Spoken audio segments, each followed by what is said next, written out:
Hello guys, Abhishek and welcome back to Enigma Binder Trade. So चलिए हम start करते हैं मार्केट एनालिसिस कल के लिए।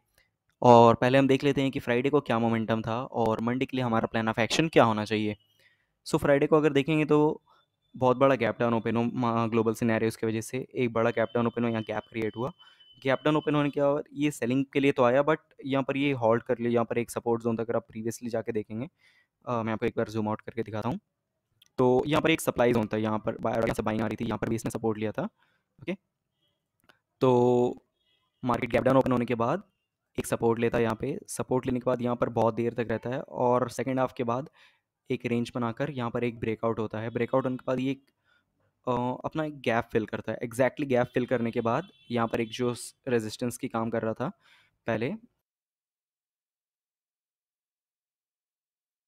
वो गैप, जैसे आपको पता होगा कि गैप जो है वो रेजिस्टेंस का काम करता है। ओके, हाँ। तो यहाँ पर एक शूटिंग स्टार कैंडल बनी गैप के पास और उसके बाद कंटिन्यू सेलिंग आई। और सेलिंग आने के बाद ये बिल्कुल अपने लोस पे क्लोजिंग दिया है। तो बैंक निफ्टी थोड़ा ज़्यादा नेगेटिव बन चुका है इन कंपैरेटिवली। अगर निफ्टी को देखेंगे तो बैंक निफ्टी थोड़ा ज़्यादा नेगेटिव हो चुका है। तो पहले हम देख लेते हैं बैंक निफ्टी में क्या करना चाहिए, हमें कल के लिए हमारा प्लान ऑफ एक्शन क्या होना चाहिए। मैं थोड़ा चार्ट जूम आउट कर लेता हूँ ताकि आपको बेटर दिखे। ओके, तो लेट्स से अगर बैंक निफ्टी फ्लैट ओपन होता है, फ्लैट ओपन होने के बाद ये जो स्विंग बनाया है, ये जो सप्लाई जोन है, इसके नीचे अगर ये ट्रेड करना स्टार्ट करता है, जैसे 44,180, ओके, इस लेवल के अगर नीचे निकलता है ये, तो हम सेल साइड का ट्रेड देख सकते हैं। ओके, लेट्स से अगर फ्लैट ओपन होता है, इसके नीचे निकलता है, यहाँ पर सस्टेन करता है, 2-3 मिनट सस्टेन करता है, या फिर कोई प्राइस एक्शन बनाता है नेगेटिव, तो हम सेलिंग साइड की ट्रेड देख सकते हैं। फर्स्ट टारगेट हमारा ये होना चाहिए लेवल 44,050 का या 44,060 का, ये फर्स्ट टारगेट होगा। और यहाँ पर आपको दिख रहा होगा कि यहाँ पर एक बहुत बड़ा 200 कैंडल्स ज़्यादा का एक बाइंग मोमेंटम देखने को मिला था। तो बहुत लोगों ने यहाँ पर बाइंग करके रखा होगा और उन्होंने अपना स्टॉप लॉस अराउंड इस स्विंग के आसपास रखा होगा। ओके, तो अगर इस स्विंग को ब्रेक करता है, अगर इस स्विंग को ब्रेक करता है, जो ये वाली स्विंग है, इस स्विंग को अगर ब्रेक करता है जो है 44,050 को, और इसके नीचे अगर सस्टेन कर जाता है, तो हमें एक बड़ा मोमेंटम देखने को मिल सकता है प्रीवियस लोस की तरफ। और वो लोग क्या है मैं आपको दिखा देता हूँ। ओके, तो अगर इसको ब्रेक करता है तो प्रीवियस लोस की तरफ जा सकता है, जो कि है ये लेवल 44,850 तक जा सकता है, 820 तक, 830 तक ये जा सकता है। ओके, तो ये तो बात हुआ अगर फ्लैट ओपन होता है तो अगर ये फ्लैट ओपन होता है इस रेंज में, फ्लैट ओपन होने के बाद 44,180 को के नीचे जाता है, तो हम एक सेल साइड के ट्रेड देख सकते हैं। अगर ये इस रेंज में कहीं ओपन हो जाता है, ओके, जो यहाँ पर जिस रेंज का ब्रेकआउट होता है यहाँ पर ओपन हो जाता है, तो मैं इंटरेस्टेड नहीं रहूँगा, क्योंकि यहाँ से ये ऊपर जाएगा, ऊपर यहाँ पे रेजिस्टेंस आएगा, नीचे आएगा, नीचे आने के बाद यहाँ पर ये सपोर्ट फाइंड आउट कर जाएगा। ओके, तो फ्लैट के केस में अच्छा सेलिंग का पोजीशन बना सकते हैं हम। अगर ये इस रेंज में कहीं ओपन होता है, इस रेंज में कहीं ओपन होता है, या इस सपोर्ट के रेजिस्टेंस के आसपास कहीं ओपन होता है, तो हम वेट करेंगे थोड़ी देर, देखेंगे कि क्या इस लेवल का ये ब्रेकआउट कर पा रहा है कि नहीं। जो एक बार दो बार इसने ट्राई किया बट ब्रेकआउट नहीं कर पाया, 44,650 का लेवल है। अगर इस रेंज में कहीं पे ओपन होता है, यहाँ पर भी कहीं पे ओपन होता है, इसके ऊपर निकल के अगर यहाँ पे 5-10 मिनट सस्टेन करता है, सस्टेन करने के बाद अगर ये ऊपर की तरफ निकलता है, तो हम बाइंग साइड का ट्रेड देख सकते हैं। क्वांटिटी थोड़ा कम रखिएगा, क्योंकि ऑलरेडी क्लोजिंग यहाँ पर है, और इतना बड़ा अगर गैप डाउन ओपन होता है तो बहुत लोग प्रॉफिट बुकिंग के लिए देख सकते हैं, जिन्होंने भी इस लेवल के आसपास कहीं पे बाइंग किया होगा वो लोग। ओके, तो ये हो गया। कोई बड़ा गैप डाउन हो जाता है तो, गैप हो जाता है तो, लेट्स से अगर इस रेंज में कहीं गैप डाउन हो जाता है तो भी कोई इशू नहीं है। जैसा मैंने बताया, यहाँ पर बहुत लोगों के स्टॉप लॉस होंगे। तो अगर इस रेंज में भी ओपन होता है, 100-150 पॉइंट नीचे गैप डाउन ओपन होता है, 44,050 के नीचे निकलता है, यहाँ पर सस्टेन करता है, या कोई भी नेगेटिव प्राइस एक्शन बनाता है, हम एक सेलिंग साइड के ट्रेड देख सकते हैं। 43,850 तक के टारगेट्स हमें देखने को मिल सकते हैं। तो ये तो निफ्टी बैंक बाद, चलिए हम एक बार निफ्टी 50 देख लेते हैं। ओके, तो निफ्टी 50 उतना ज़्यादा नेगेटिव नहीं हुआ है जितना बैंक निफ्टी हो गया। ओके,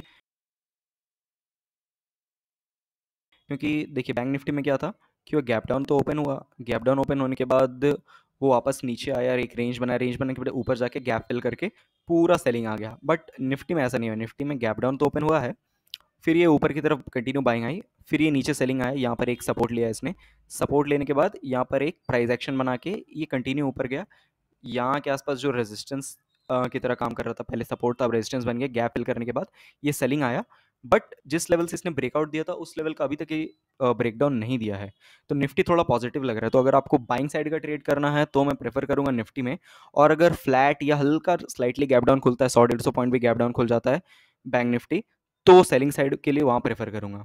तो सिंपल रखते हैं, अगर आपको सेलिंग करना है तो बैंक निफ्टी ज़्यादा बेटर रहेगा, अगर आपको बाइंग करना है तो निफ्टी बेटर रहेगा। ओके, तो निफ्टी में चलिए 2-3 सिनेरियोज देख लेते हैं बाइंग का।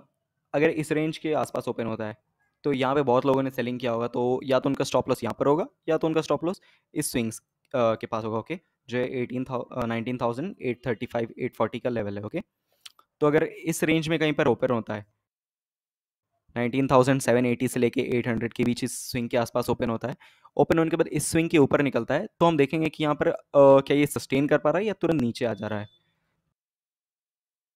तो लेट्स से अगर यहाँ पर ओपन होके इस स्विंग के ऊपर ब्रेक करता है, जो है 19,800 के ऊपर निकलना स्टार्ट होता है, और अगर यहाँ पर कोई भी एक पॉजिटिव प्राइस एक्शन बनाता है, यहाँ पर ओपन होके ऊपर जाता है, एक पॉजिटिव प्राइस एक्शन बनाता है, प्राइस एक्शन बनाने के बाद अगर इसे ब्रेकआउट करता है अच्छे मोमेंटम के साथ, तो हम इसके नीचे एसएल रख के हम एक बाइंग साइड का ट्रेड देख सकते हैं। ओके,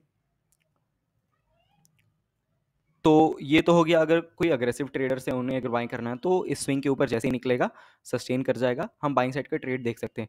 जो और थोड़ा सेफ प्ले करना चाहते हैं तो वो वेट कीजिएगा, यहाँ पर कहीं ओपन होता है या यहाँ कहीं भी ओपन होता है, बड़ा gap down gap up open होता है, तो इस लेवल का जब ब्रेकआउट हो, जो है 19,835 840 का ब्रेकआउट हो, और इसका ब्रेक करने के बाद यहाँ पर कम से कम 5-10 मिनट सस्टेन कर जाए, ये नहीं कि तुरंत फेक आउट होकर नीचे आ जाए, 5-10 मिनट सस्टेन कर जाए, 5-10 मिनट इस लेवल के ऊपर सस्टेन करने के बाद 19,839 के ऊपर सस्टेन करने के बाद अगर ये ऊपर निकलता है तो हम बाइंग साइड के ट्रेड देख सकते हैं निफ्टी में, आने वाले टाइम पे अच्छा टारगेट्स हमें देखने को मिल जाएंगे। ओके, और अगर निफ्टी में आपको सेलिंग प्रेफर करते हैं आप, तो इस लेवल पर इसे कहीं ओपन होना होगा, जो है 19,670 से लेकर 660 से लेकर 700 के बीच, अगर यहाँ कहीं ओपन होता है, इस स्विंग के नीचे निकलता है, इस स्विंग के नीचे निकलता है, इस स्विंग के नीचे सस्टेन कर जाता है, तो आप सेलिंग साइड का ट्रेड देख सकते हैं।